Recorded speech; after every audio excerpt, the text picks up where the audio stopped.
We've got so many people joining us today. So a big warm welcome from all of us at Unmind and from Claire.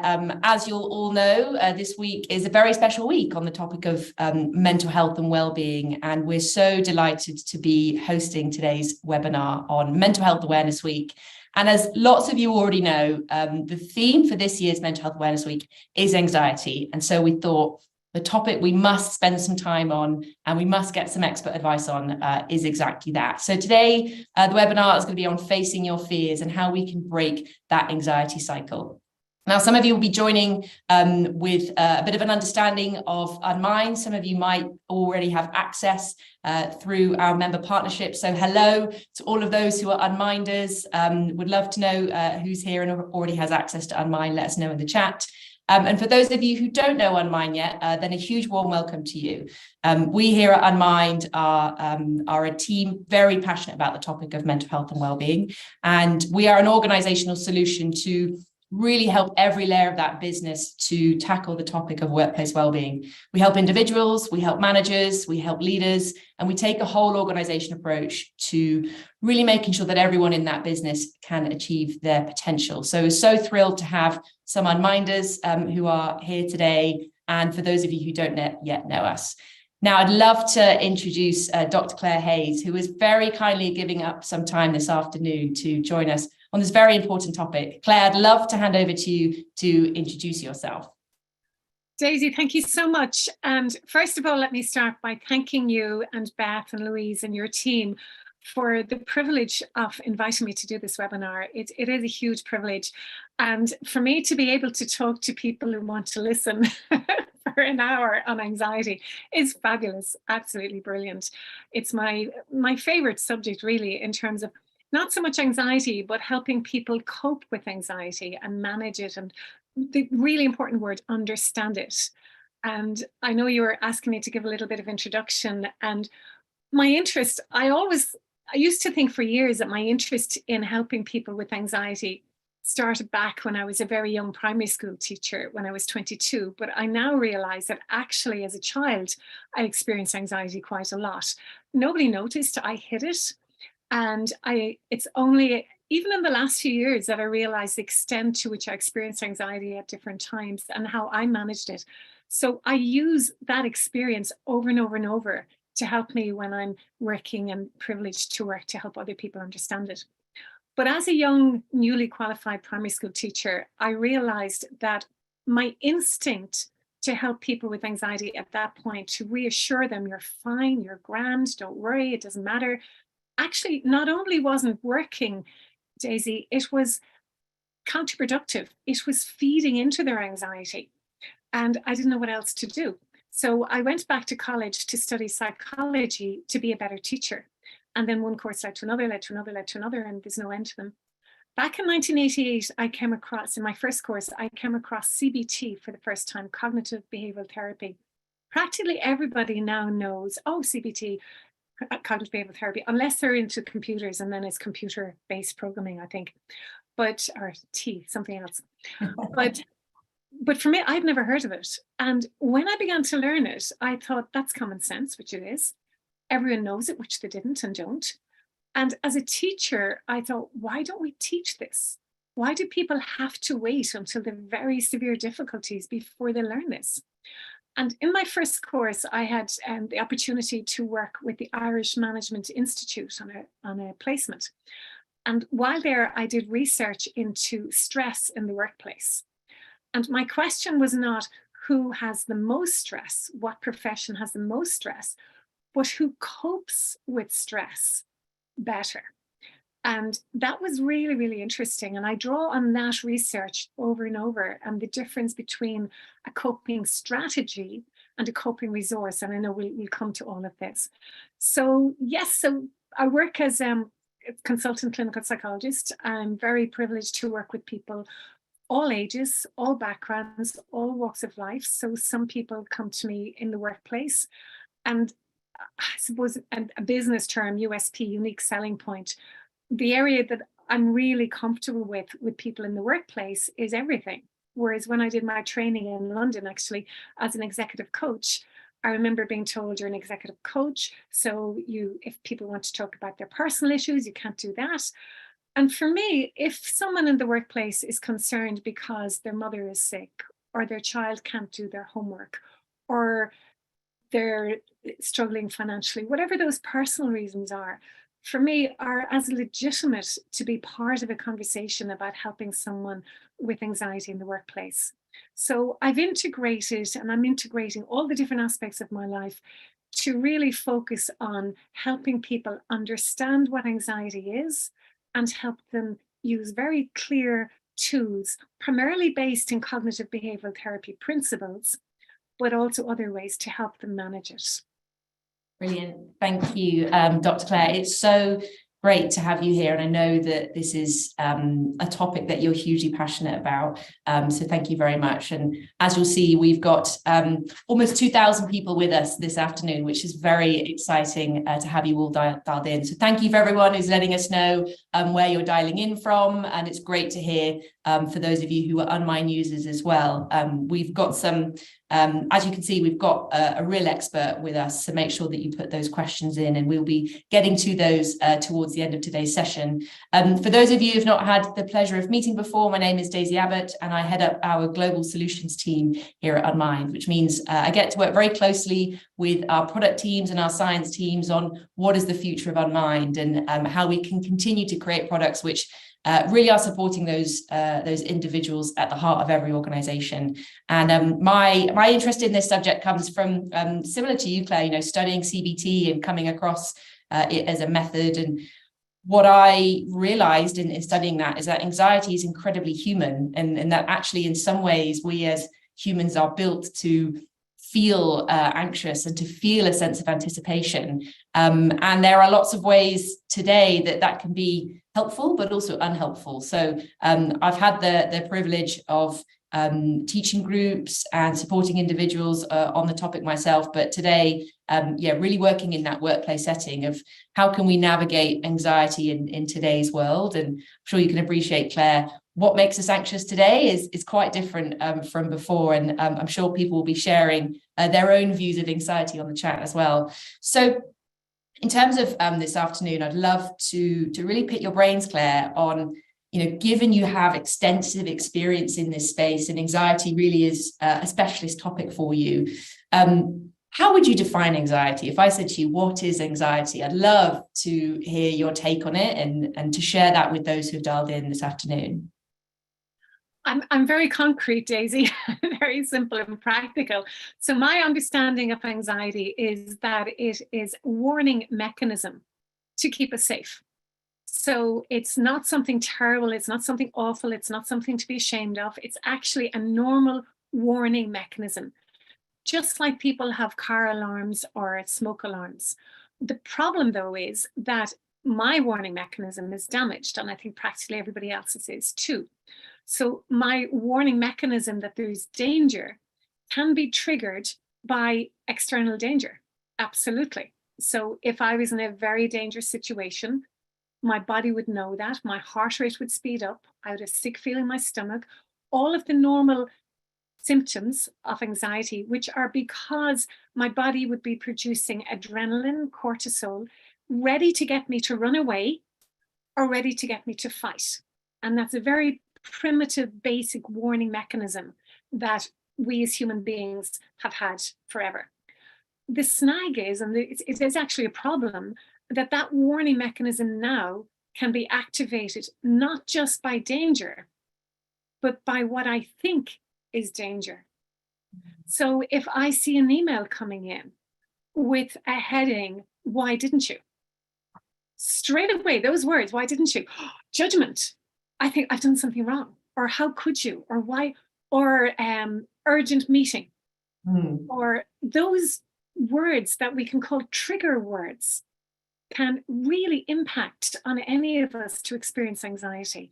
So it's a normal, 100% normal warning mechanism that can be just like a faulty alarm, smoke alarm, car alarm, can flicker when there actually isn't danger. And that's part of the confusion around it. That's really helpful, and I can see lots of people resonating with that experience, and lots of parents on this call as well who are interested in taking that learning. I think what surprised me when I learned about anxiety is that there were so many elements to it, and you mentioned there's some of the physical symptoms, but it sounded like what you were saying, Claire, is it doesn't start with the physical symptoms. It actually starts with a thought or something cognitive. Can you tell us a bit more about that, how that process works? Yes, it's learned behavior. It can be a learned response. So it might not always start with a thought. So we could be walking down the street and a dog barks, and we go, and we get a fright, and then we keep walking and we're fine. Or a parent could be in a busy supermarket, and for a moment their child is just not beside them, and they get a huge fright. So that's what starts first. And then we get over whatever that situation is. But then what happens the next time I'm walking down that street, or the next time the parent is in the workplace or in the supermarket, we only have to think, is that dog there? Is my child safe? What if the dog bites? What if I lose my child? And then in the workplace, it could be something as simple as being in a situation where we arrive in a few minutes late, and somebody just does this. And then we go, the next time, I can't be late for this meeting. I have to be late. I have to be in time. And then we put ourselves under pressure. Then we think, what if I'm late? What if people judge me? So then our own thoughts trigger that whole reaction. And I love how you've called this in terms of the cycle of anxiety. And there really is. One thing can lead to another, can lead to another. You mentioned there's some examples of being late, or I think you referenced to a parent not knowing where their child was. In the work that you've done, are there some big themes for anxiety? Are there, when you sit down with someone who's struggling with their anxiety, do you have are there top 3 things that are so common that everyone experiences? Yes, I think there are, Dave. I mean, we're all individuals, but I think practically all of us have a fear of being seen as stupid, or of making a mistake, or of getting something wrong. And my experience over the years working with people of all ages with anxiety, there tends to be a pattern, a very clear pattern. So people with anxiety, and I'm careful with my language, so I'm not saying anxious people. So people who experience anxiety. So people who experience anxiety tend to be very bright. They might not consider themselves to be very bright, but they usually are. They can be perfectionists. They like getting things right. They don't want to get things wrong. They minimize what they do well. They worry about what they think they won't do well. When they're little, interestingly, the main relationship is often with the mother, and we know anxiety can start right from attachment and even earlier in the womb. So their father might be away for whatever reason. And one thing that I've certainly noticed, as they get older, they can be quite controlling because they want things to be a certain way. So they don't want to sit there because somebody might see them, or they don't want to go down that street because it could be a dog there. So the anxieties that people then come to me to get help with is usually the consequences of that behavior. So they might have avoided situations to such an extent that it's very easy for them to experience anxiety, and they really want to do something about it. We'll come on to the topic of avoidance, as I know that it's certainly a coping strategy, which I'll hold my hands up. I have tried myself, things that I might be a little fearful of. I've looked to avoid them, and I know that you'll have some views on that. It sounds like you're saying that there is a bit of a spectrum of anxiety, and there are types of people who might feel more anxious. Do you think everybody has the ability to experience anxiety, or is it just some types of individuals? I think it's very important that everybody has the ability to experience anxiety, and we can ignore it. So if I can use a personal story, I was a few years ago, I got into my car on a Sunday morning to drive somewhere, and the traffic was very light. And as I got in, I noticed a bump, and the road seemed to be very bumpy, and the steering just seemed to be a little off. And a thought popped into my head: could I have a puncture? Followed immediately by, no, it's raining. So then I thought, it's raining, I'm not going to check. When I get to where I'm going, I'll check. And I continued to drive, noticing, as I thought, the road was getting bumpier and bumpier. So I turned onto a motorway and I had a blowout. That was one of the biggest shocks I've ever had, because when I went out to look at the car, all the rubber was gone from my tire. It was just a steel rim. It was all gone. But the biggest shock for me was I had known that there was something wrong, and I had completely ignored the warning mechanisms, or the warning system. So sometimes when there's danger, if we're too relaxed, if we're too laid back, that is not good. So there's a balance here. The following week, and this is true, I was driving in my car again and a warning light came on. Straight away I stopped and I looked at the manual and just phoned my mechanic, and he said, it's fine, there's nothing wrong. So then I was able to drive. So once we understand our own bodies, once we understand what anxiety is, what triggers each of us, and it's usually different, often different, to know, yes, I'm experiencing anxiety because, and we can talk about that, then we can do something about it. So it's really important that everybody actually does experience anxiety, I would think, but not to the extreme level where it's uncontrollable and unmanageable and really severely impacting on our personal lives and our work lives.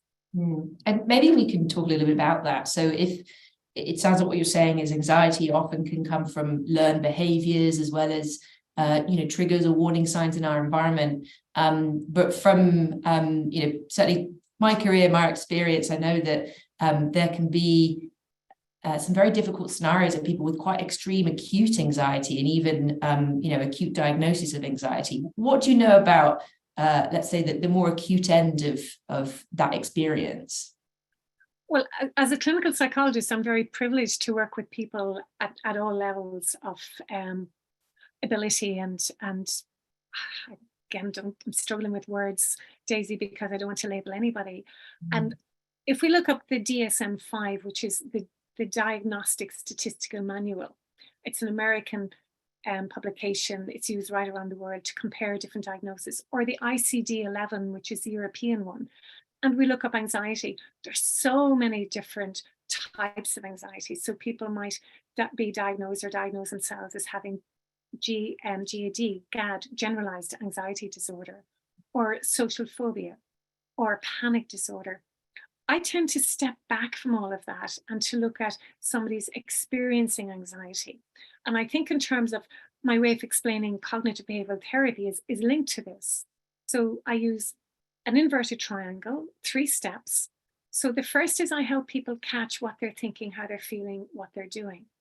So somebody who's experiencing anxiety at whatever extent is probably noticing their sick feeling in their tummy, noticing their heart racing, noticing their clammy hands. So then so action down here. So then they're feeling embarrassed, they're feeling self-conscious, they're thinking, will anybody else notice? And then they want to do something to feel better. And the quickest way of feeling better is to avoid the situation. And then it's feel better. And that becomes a problem. So if the person continues to do that, then they can slip into developing severe anxiety. And I've worked with people with severe agoraphobia where they haven't actually left their home, in one person in a number of years, actually. That's extreme. People who are out of school for a long time, people are out of the workplace. And there's a paradox here because people are doing their best to get back in, but they're misinterpreting their feelings of anxiety, their symptoms of anxiety, and they're waiting until they feel better. So someone could be out of work, off, in quotes, sick with anxiety for 2 weeks, 3 weeks. And then they get a phone call from the medical personnel in the workplace. We'd like to meet with you. So the night before that meeting, the person is really worried about it. They're thinking, how am I going to go back to work? Am I better? Am I able? In the car journey on the way or the bus journey on the way, worrying about it. By the time they arrive into the person's office, everybody agrees, oh my goodness, you're not able to come back to work yet. So then they go home and they're feeling relieved. But then very quickly that's followed by, what am I going to do? And when am I going to be better? And how am I going to do it? And then it just snowballs. So that pattern of avoidance can lead to changing people's lives, can't it? You mentioned there people not even leaving their homes, and something which feels almost evolutionary. We still have anxiety and the systems for anxiety because it can help us, but that feels like a really extreme version. I'd love to kind of flip it on its head and think about, in what areas of life, or maybe some examples that you feel anxiety can be positive for us, and why does it still show up today? Oh, absolutely. I've worked with musicians, for instance, or athletes, and people, CEOs, companies, who tell me that they need the surge of adrenaline. They need that sense of excitement. They need that energy to go in and perform at a very, very, very high level. And that's wonderful, but they're skilled and trained to know how to contain that and how to manage it so that they're not at that high level of anxiety all the time. And also, they aren't misinterpreting it. So they recognize all those physical symptoms we've talked about, the sick feel in their stomach. Some people might actually vomit, Daisy, believe it or not, before they go on stage, or before they perform, or before they play an important sports match. But they don't worry about that because they recognize that's their body's way of dealing with this stress, anxiety. So once they're able to use their feelings of anxiety in a really helpful way, that's great. The problem is when people begin to worry about it. So you're absolutely right. It's really important. I mean, if we didn't experience anxiety, who'd get anything done? Who'd meet deadlines? Who'd get exams done? It can really give us the sense of being able to perform very, very well. So it's important. It's very important. And thankfully, I'm not in a situation where I will meet a bear. But if I was to, it would help me run away or fight. It's a very important mechanism that we have. We'll come back to that workplace setting for anxiety, because I know that for all of those who dialed in, the majority of you are going to be within workplaces and experiencing this, and would love to touch on that. I wanted to pick your brains, Claire, on some of those physical symptoms that you mentioned. So for a lot of us, when we think about anxiety, we think about worry, which is those thoughts and feelings. But you mentioned there that sick feeling in the stomach and that sort of fight or flight. Why is it that when we have a worrisome thought, we also feel sick, or we feel shaky, or our heart races? What's going on in our bodies that's related to that? Our bodies are amazing, Daisy, as you know, and everybody knows. But I think there's so much that we don't know. And the power of our own thoughts to trigger ourselves to feel a certain way is phenomenal.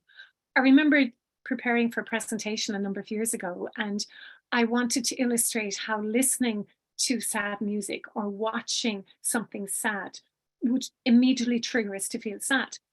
And so I put into YouTube watching sad movies, and immediately something came up that said, so many million people watch this and every one of them cried. And I thought, great, that will do it. And within seconds, literally seconds, the tears are rolling down my cheeks. And I wasn't looking to make myself feel sad. I was in a business-focused work thing. But what I watched, and if I don't tell you, you're going to get questions, what did Claire watch? What I clicked into was a really, really sad scene where two teens were playing football. I have no idea what country they were. And one of them kicked the ball, collapsed and died. He had sudden adult death syndrome, I presume, and he died in the field. And the music was very, very sad. And the imagery, or the photographer or the videographer, whoever took it, showed the players and their complete shock as they walked around. And so as I watched it, not knowing any of them, not knowing who they were, in my head, I had thoughts of the poor man, his family. But then I started to link it to my own relations, nephews who were looked around the same, and then thinking, what if that happened to them? So all of those thoughts triggered an emotional response in me. And so the same happens for worry, which is a thought can then trigger some of those more physical symptoms. Yes. I think from the role I used to have in the NHS, and we would talk to a lot of people about anxiety. For some of them, it felt much more in their heads, and for others, it felt a very physical response. I'd love to start to think about, if those who have dialed in today are in that camp of experiencing lots of physical symptoms related to anxiety, what are some of the coping mechanisms for that? And then we might touch on the coping mechanisms for those thoughts too. Yes. Well, if we go back to first step of a 3-step process, catch what you're thinking, how you're feeling, what you're doing, that can be very, very helpful, because we've talked about thoughts and we've talked about feelings. But in terms of action, and we've talked about avoidance. So some people might avoid to feel better. But another action that any of us who experience anxiety can do is check. So somebody who notices a sick feeling in their stomach might automatically think they're feeling sick, think there's something wrong with them, and then they Google. And we know that Professor Google might be able for lots of things, but not for diagnosing medical things. It's really actually dangerous. And I know that on a personal level, putting something in a number of years ago and being told that I had AIDS, and thankfully I didn't. But because I knew I didn't, I completely disregarded any medical information ever again that Google gave. But we can look for reassurance. We can go to GP, we can go for tests, we can ask people. Another action that we can do when we're feeling anxious is to do something to make ourselves feel better. So to check doors, wash our hands, tidy, and ask people what do they think for their opinion over and over and over. So in looking at how we can manage then the sick feeling in our tummy is being aware of what we typically do when we experience that. So that's where we change. So recognizing this is what I'm thinking, this is how I'm feeling, and this is what I'm doing. That's the first step. And doing that first step can sometimes make people feel better. In my experience, a lot of times it doesn't, because people who experience anxiety can be overwhelmed and maybe shocked or annoyed at the extent to how they're feeling, and embarrassed about their thoughts and embarrassed about their behavior. And then, of course, we have the reaction, well, it's not going to work and it doesn't make any difference. So it's not intended to make people feel better. And this is an important point too, because when I work with people of all ages and I ask, what would they like to get from working with me? More often than not, people tell me they want to feel better, because the physical sensations of anxiety are horrible. They want to feel better. I don't have the power to do that, and it's not appropriate. And I see the treatment for anxiety similar to the treatment for cancer. We know chemotherapy does not make people feel better in the short term. It actually can make them feel worse. But people don't panic about that because they know it.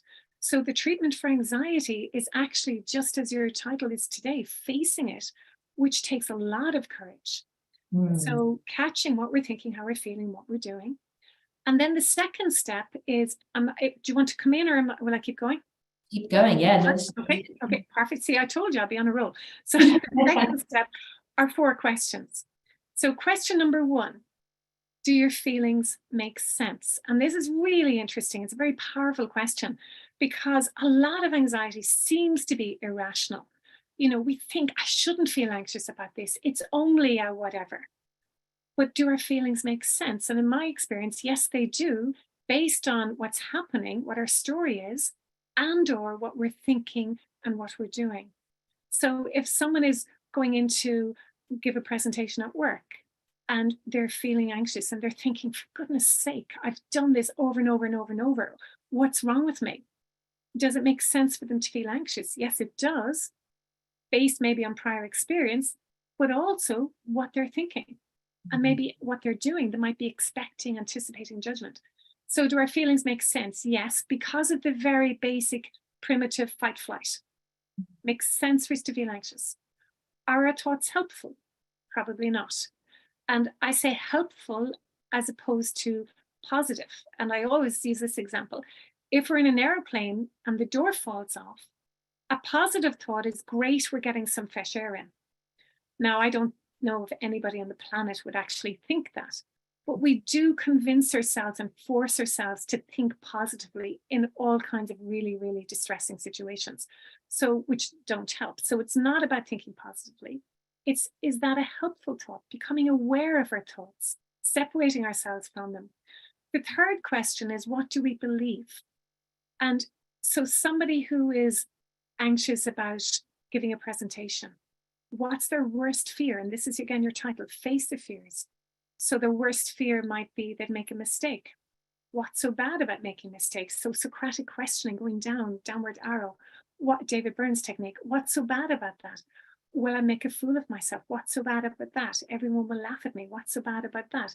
And if we keep going down, we get to a core belief where we're not good enough, or everybody has to be happy with us, or we have to be perfect, or we must never make a mistake, or something quite extreme. So beginning to become aware of what we believe can be really helpful, because people believed the world was flat. People believed the Titanic would not sink. So a lot of our beliefs actually aren't true. I did training with Professor Philip Kendall in Temple University in Philadelphia a number of years ago. And he's a world expert in working with children and parents around the area of anxiety. And the children who were afraid of getting into trouble were actually encouraged, invited, brought over to the university library to shout. And it took a bit of practice, you know, to go, hello, hello, and to shout. And then they got into trouble. You know, the librarian assistants would be tipped off and they'd throw them out and they'd give out to them, and the child might even cry. So their worst fear happened. Did the world end? No, it didn't. One of the blessings of COVID-19 pandemic for people who were worried what would happen if they got sick is they survived. And unfortunately, and sadly, we know some people didn't and they died. But for those of us who didn't, might have been a big fear, and we have survived. So facing our fears. So 4 questions. Do our feelings make sense? Yes, they do. Are our thoughts helpful? Probably not. Whatever we believe might not be true. So maybe everybody isn't looking at us. Maybe it's okay to make a mistake. So putting a maybe in here. And then the reason I have an inverted triangle is the emphasis on action. And the question is, are your actions or my actions helpful or unhelpful? And this is the piece, Daisy, that we do have control over. We don't over our feelings, we don't over our thoughts, we don't over our beliefs, but we do over our actions. So comparing ourselves unfavorably to others, not helpful. Avoiding, definitely not helpful. Compensating to feel better by diving into alcohol or drugs or sugar or Netflix or whatever it is, not helpful. Looking for reassurance, not helpful. Talking about how awful we feel, not helpful.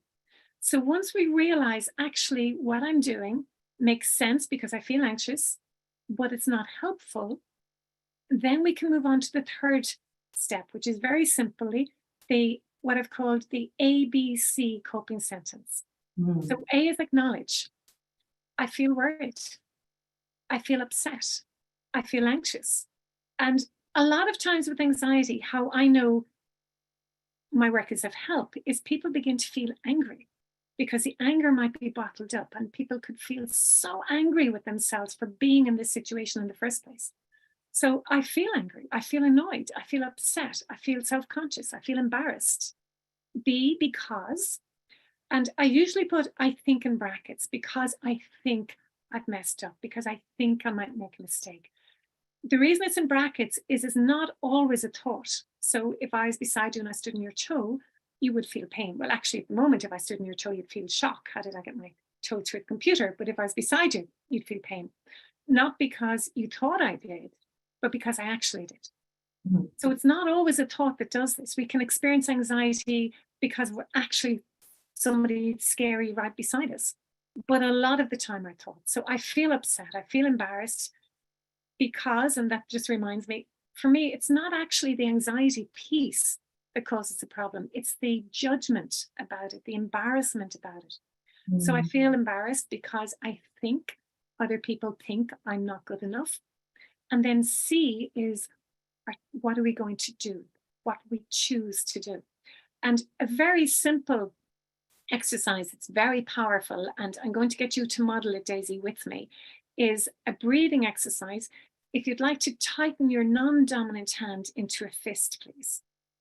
Okay. Right, perfect. And open it. Okay, now tighten and breathe in. And now breathe out and open it. Okay, great. And we'll do that twice more. So tighten, breathe in, hold your breath, 2, 3, and then breathe out. And then once more, tightening and breathing in.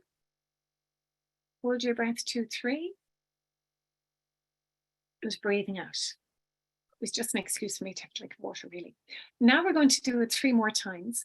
And I'm going to suggest a helpful thought that I'd like you to think of as you're doing it. So breathing in and thinking, so tightening your hand as well. I choose to breathe slowly, hold 2, 3, and breathing out. Great. And we'll do that twice more. So breathing in, I choose to breathe slowly, hold 2, 3, breathing out. Excuse me. And breathing in, I choose to breathe slowly, hold 2, 3, and breathing out. Great.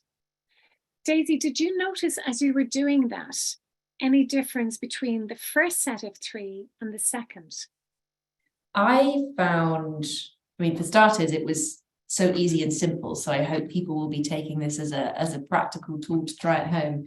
I felt calmer with the second piece, kind of really telling myself that I choose to breathe, I choose to breathe in that way. So yeah, that was very helpful. I feel very calm. Thank you. I could see it. There was a definite visible difference.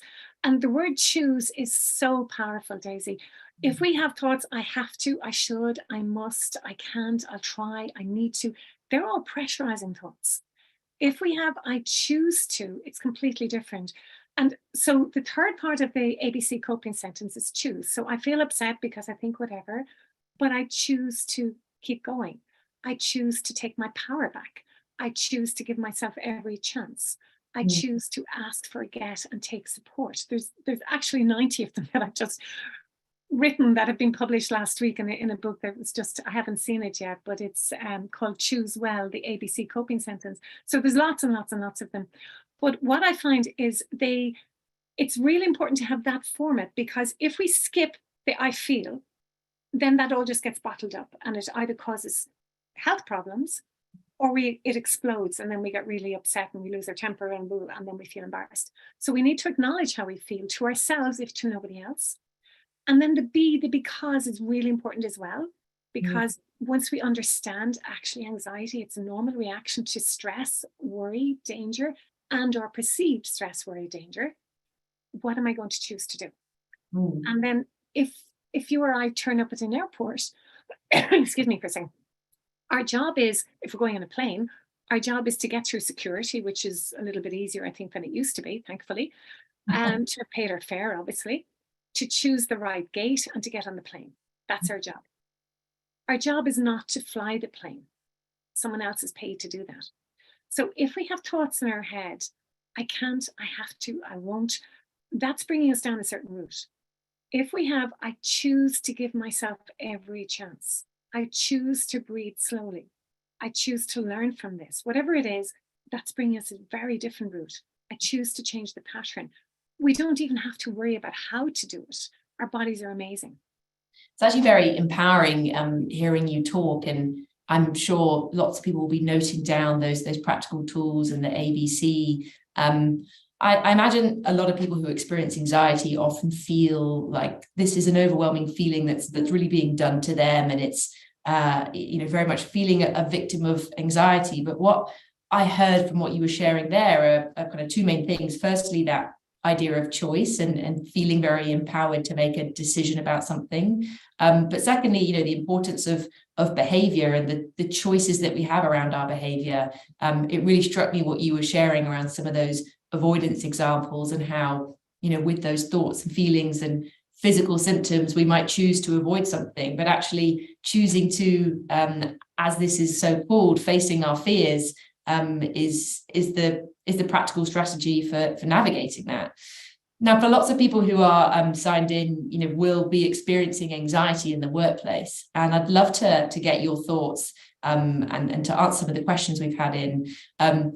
What is it about work that you think is causing so many people anxiety today? That's an interesting question. I don't think it's work. I think it's the meaning of work. So excuse me for a second. Sorry. No, you make sure you have a drink, because we are. Yes, I have water here. Now, a few moments ago, I noticed myself feeling anxious. I thought, what if I get really croaky? I don't have a cold, but what, I've been speaking a lot.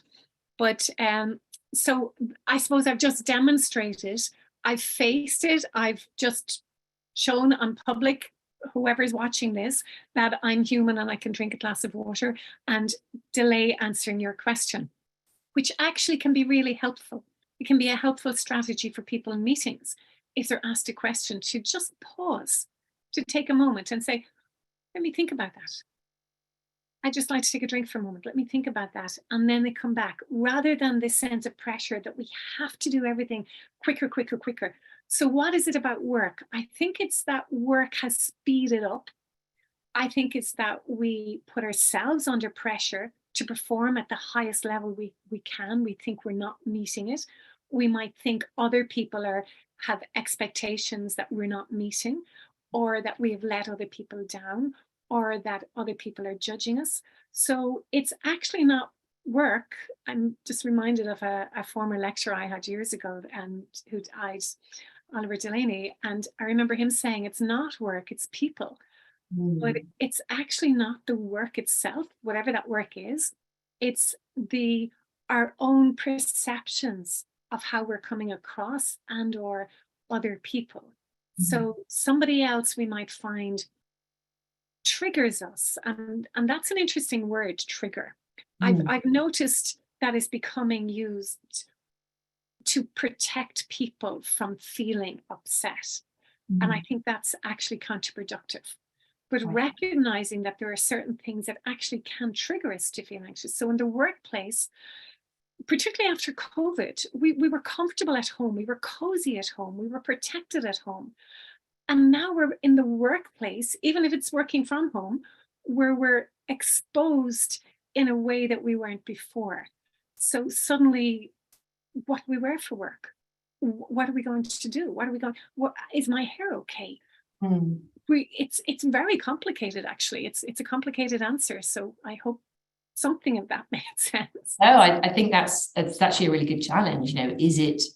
Is it work and the design of work today? I mean, that hasn't hugely changed over the last couple of years, but you touched on one of the big things which has been different over the last couple of years. And I think if we're talking about the topic of anxiety, we can't not mention COVID-19 and the global pandemic that everyone on this call and everyone around the world will have experienced challenges with their well-being and mental health. And from the research we've seen, anxiety was a huge contributor to that. I'd love to get your thoughts. You must have seen so many individuals probably over Zoom and Teams meetings during that time. What do you think the pandemic's impact was on anxiety, and how did people cope? It's a really interesting question and an interesting topic, and I think people will be doing PhDs on this for years to come.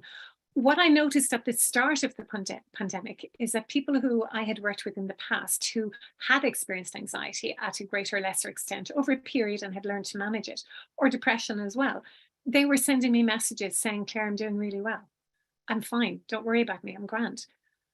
The people who were contacting me, who were completely thrown by the beginning of the pandemic, were people who hadn't experienced anxiety to that extent before, who were out, very busy people, effective working, and then the change, what they did to make themselves feel better was no longer available, whether that was meeting friends for a coffee, whether it was going out, giving public presentations, being seen to be really good, or working away in their little cabins, working in the office, whatever it was, that was suddenly taken away.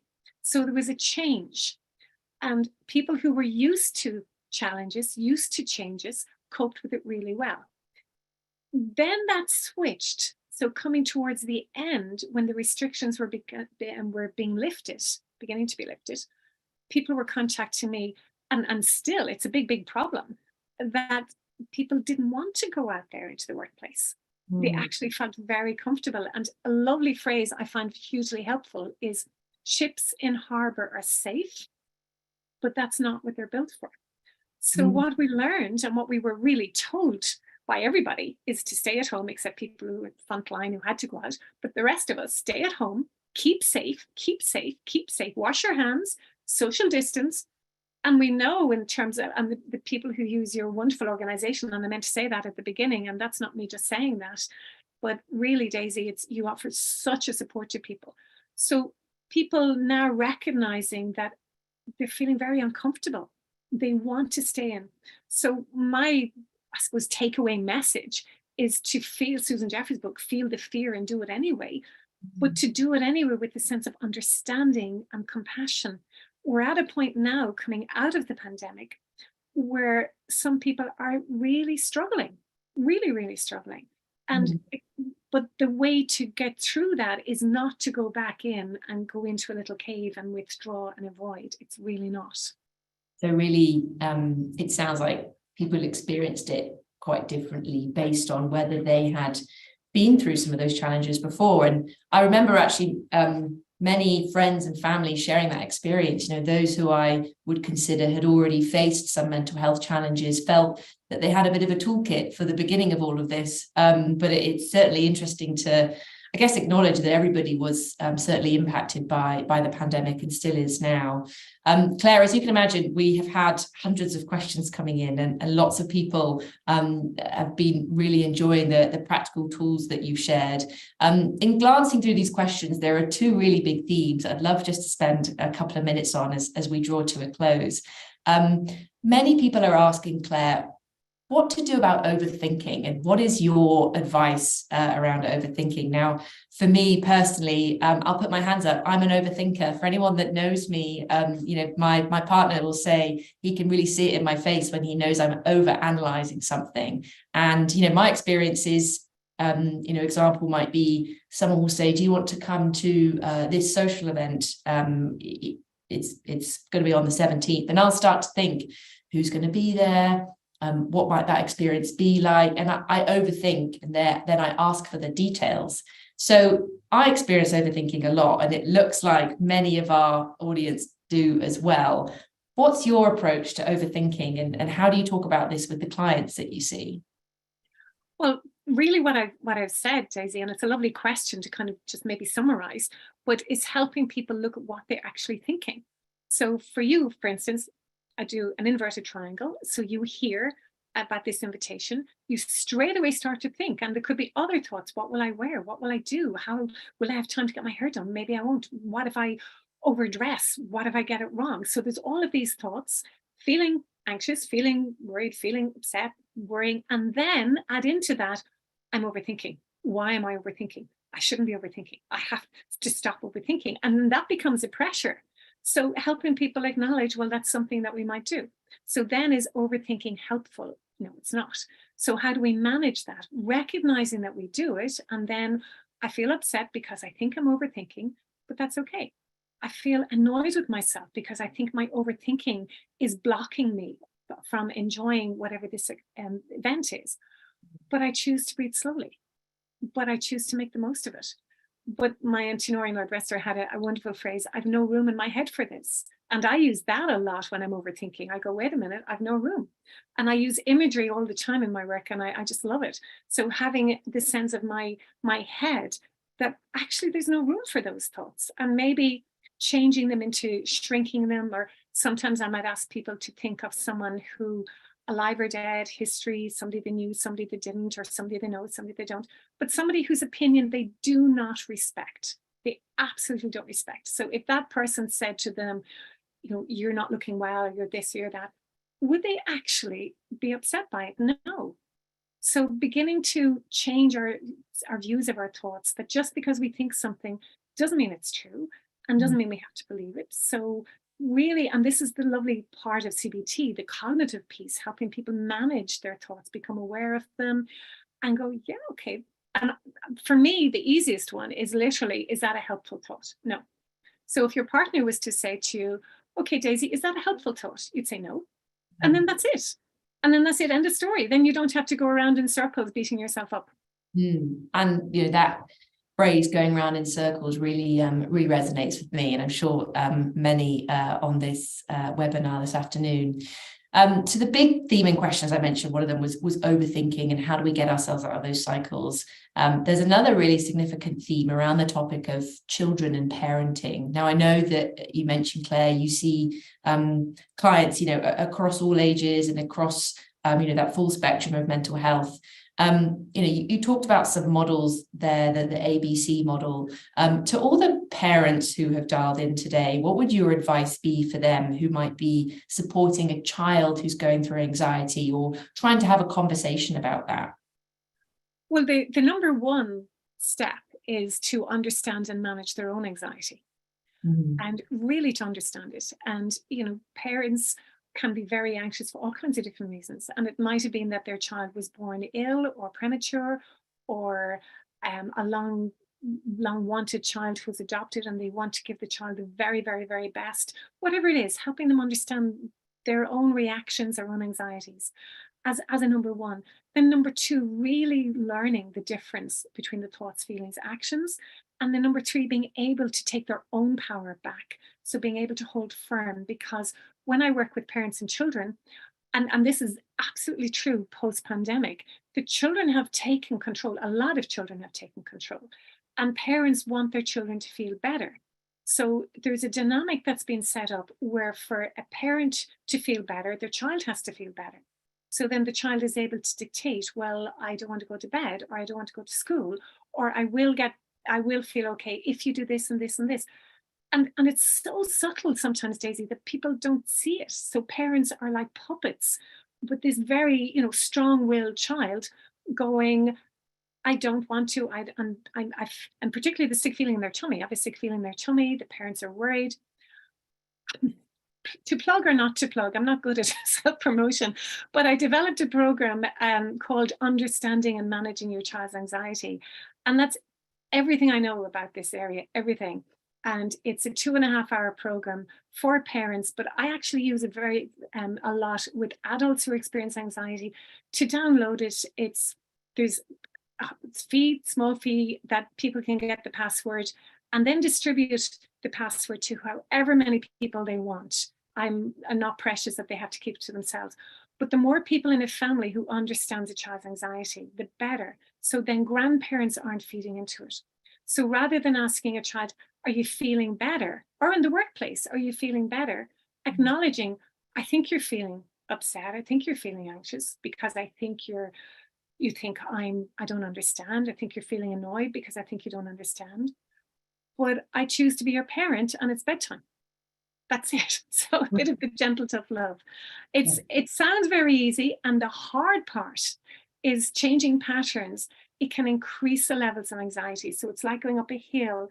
But if we stick with it rather than avoiding, then things do get better and people do feel better. So it's about empowering parents. And that image you talked about there really, I think, is fitting for the face your fears analogy. And I think a lot of people, are so used to avoiding what makes them feel nervous or feel anxious, and that they're kind of really understanding how that rises and then falls is certainly an image I'll be taking away. Claire, I promised our audience that we would finish 5 minutes early, and I wanted to make sure that your contact details are on the screen so that folks can keep in touch with you. It's been so insightful hearing all of your practical tips and the theory behind this topic today. As I mentioned, we had thousands of individuals dialed in, so I hope everybody's taken away something practical.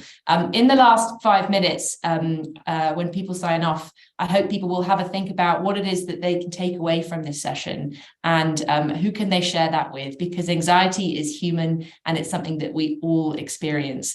For those of you who are Unmind users, just a reminder, the QR code there for you to access, and you can search using the search function for any content related to anxiety. And I hope today you'll feel inspired to and empowered to really make some of those choices and lead to less avoidance behaviours.